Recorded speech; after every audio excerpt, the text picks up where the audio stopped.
A guerra está escalando em ritmo alarmante, e cada movimento no tabuleiro geopolítico pode definir o futuro de nações inteiras. Enquanto a Rússia intensifica sua ofensiva em Donetsk com uma estratégia ousada, repetindo táticas de guerra subterrânea que lembram operações secretas do passado, o mundo assiste a um jogo perigoso de poder, traição e resistência. Não se trata mais de gasodutos, mas de um labirinto de esgotos transformado em rota de invasão, onde tropas russas tentam flanar pelas retaguardas ucranianas como sombras, evitando o confronto direto nas ruas. As forças de Kiev já confirmam: o inimigo está usando túneis para avançar em Torets, uma manobra que expõe tanto a desesperação quanto a astúcia de Moscou. Mas por que agora? A resposta pode estar nas mesas de negociação. Fontes militares ucranianas alertam: a Rússia está correndo contra o tempo, tentando arrancar o máximo de território possível antes que qualquer acordo de paz seja selado. Eles não querem paz, querem vantagem, diz um analista de defesa. Cada metro conquistado hoje vira moeda de barganha amanhã. E as evidências não mentem. Os ataques no sul de Donetsk que dispararam nas últimas semanas, um sinal claro de que Putin aposta todas as fichas em uma vitória relâmpago antes que o relógio pare. Enquanto isso, do outro lado do Atlântico, a pressão sobre os Estados Unidos cresce. Aliados de Trump exigem que Biden aumente a pressão sobre Putin, mas o jogo é mais complexo do que parece.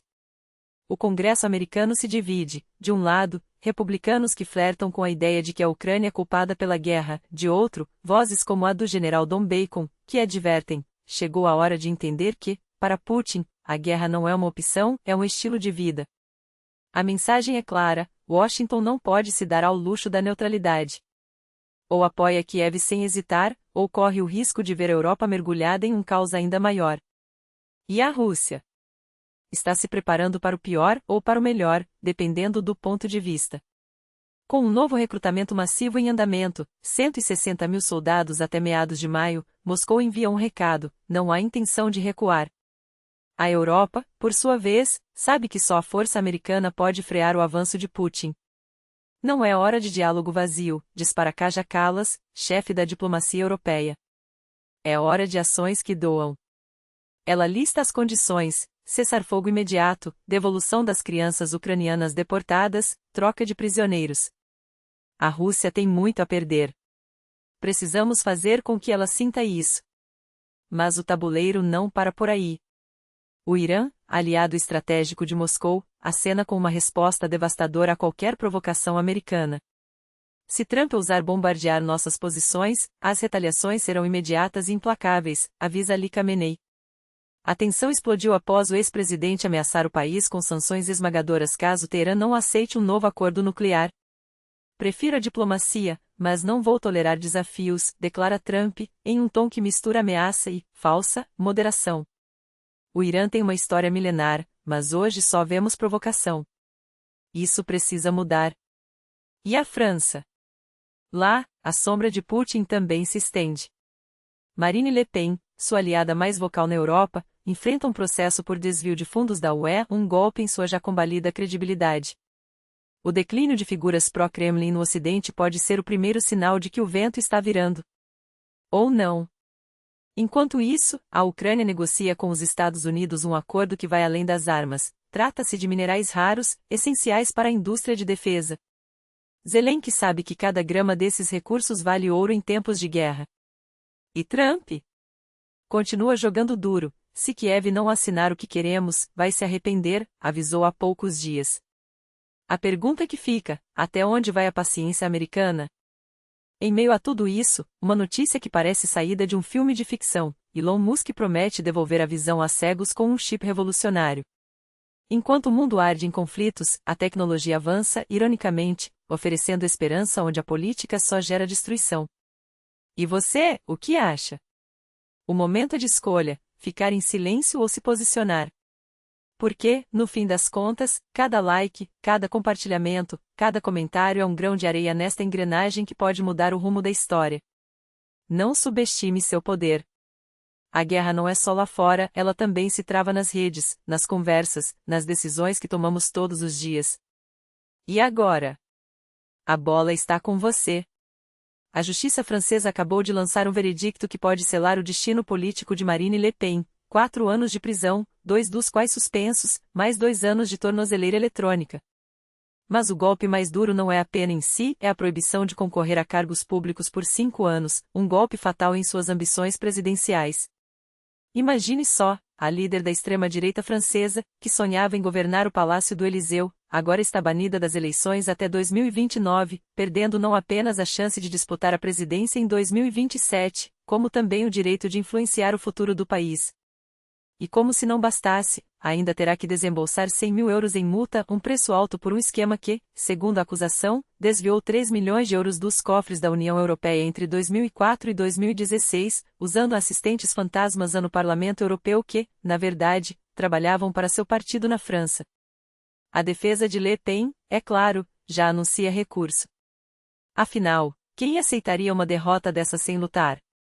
Mas a mensagem está clara: a Europa não brinca com corrupção, mesmo quando vem disfarçada de despesas parlamentares. E o Kremlin, sempre atento a qualquer fratura no bloco ocidental, já deu seu veredicto: a Europa esqueceu o que é democracia. Irônico, vindo de um regime que prende opositores e fabrica eleições. Mas a pergunta que fica é: até onde a justiça pode ir sem ser acusada de perseguição política? E, mais importante, o que isso significa para um continente já abalado pela guerra na Ucrânia, pela ascensão de populismos e pela instabilidade econômica? Enquanto a França digere esse capítulo, um país inteiro se fecha ao mundo. Não é ficção científica, é o Uzbequistão, ou melhor, Samarcanda, uma de suas joias históricas, completamente isolada por 3 dias. Nenhum estrangeiro entra, nenhum cidadão uzbeque sai. As estradas estão bloqueadas, os motoristas recebem rotas alternativas, e quem precisa circular pela cidade depende de QR codes especiais para não se perder no labirinto de restrições. Por quê? Porque, pela primeira vez na história, a União Europeia pisa em solo uzbeque para um encontro estratégico. O presidente do Conselho Europeu, Antônio Costa, e a presidente da Comissão, Ursula von der Leyen, desembarcam em Samarcanda para um cúmplice histórico entre a Europa e a Ásia Central, um sinal de que, em meio à guerra na Ucrânia, a instabilidade no Afeganistão e a crescente influência da China e da Rússia, Bruxelas não pode mais ignorar essa região. E enquanto os líderes discutem geopolítica, a terra treme literalmente em Mianmar. Um terremoto de 7,7 graus, o mais forte em décadas, deixou um rastro de destruição, mais de 2.000 mortos, 4.000 feridos e centenas desaparecidos sob escombros. Os sobreviventes descrevem cenas de terror: o chão balançou por um minuto inteiro. Quando parou, os prédios começaram a desabar como castelos de cartas. As equipes de resgate trabalham contra o tempo, mas em lugares como a Tailândia, onde um edifício em construção desmoronou com trabalhadores dentro, cada hora conta menos. Como disse o vice-governador de Bangkok, não perdemos a esperança. Mesmo depois de 72 horas, não é uma sentença de morte, é só uma probabilidade menor de sobrevivência. Mas isso nos obriga a correr mais, porque, se eles ainda estão vivos, estão ficando mais fracos a cada minuto. E se a natureza tira, a tecnologia promete devolver. Elon Musk e sua Neuralink estão prestes a fazer história. Até o fim do ano, a empresa planeja implantar um chip em um cego total que, pela primeira vez, poderá enxergar novamente. Não é milagre, é ciência, e Musk não esconde o otimismo. Começará como um jogo de Atari, pixels grossos e imagens básicas. Mas, com o tempo, esse implante poderá dar uma visão melhor do que a humana. Já funcionou em macacos, que recuperaram a capacidade de ver através de estímulos cerebrais. Agora, a pergunta é: até onde podemos e devemos ir? Se um chip pode devolver a visão, o que mais a tecnologia será capaz de consertar no futuro? E o mais intrigante, quem terá acesso a esses superpoderes? Enquanto isso, a Nesta continua de olho em cada virada desse mundo acelerado. Porque, no fim das contas, a história não espera por ninguém. Ela é escrita agora nas decisões dos tribunais, nos tremores de terra, nos laboratórios de Silicon Valley e, sim, nas suas escolhas diárias. Então, antes de fechar esta janela, pergunta a si mesmo: o que você vai fazer com o poder que tem?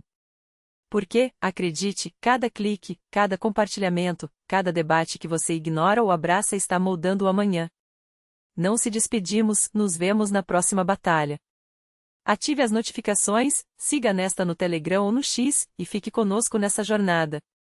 O futuro não é um lugar para onde vamos, é algo que construímos hoje. E você?